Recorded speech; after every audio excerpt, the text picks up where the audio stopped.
And it is getting ugly. Labour have accused the Conservatives of betraying victims of crime after their deputy chairman was photographed with a convicted drug dealer. LBC's political editor Natasha Clark has the details. Natasha.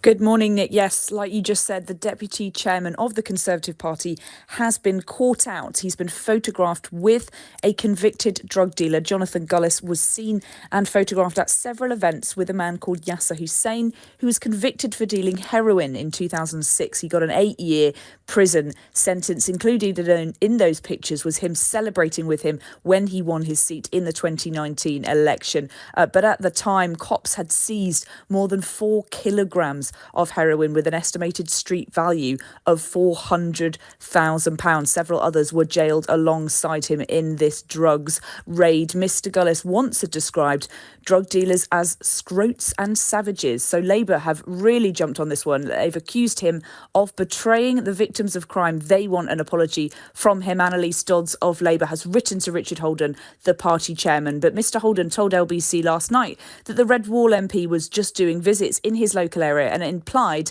that he just happened to be there. I did see this as I was driving through London today on between campaign visits, and I'd just say that I've not had a chance to speak to Jonathan about it yet. I know what he said is that he was just doing some visits in part of his local community, and this chap was there. I've no idea about the nature of the relationship beyond that, but sometimes politicians, wherever I go on a campaign event, there's somebody who I don't know who wants to have a selfie with me or put their arm around me and have a photo.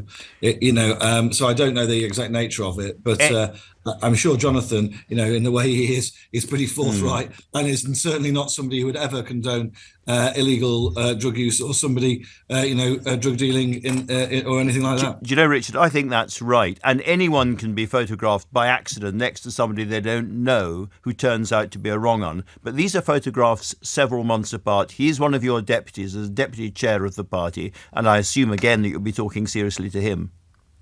Look, I will obviously have a chat with Jonathan. But as I said, there are campaign events I will go to across the country, and there will be certain people who turn up, and you just don't know who they are. And it may well have been the case in this instance that Jonathan was doing the same in his own constituency.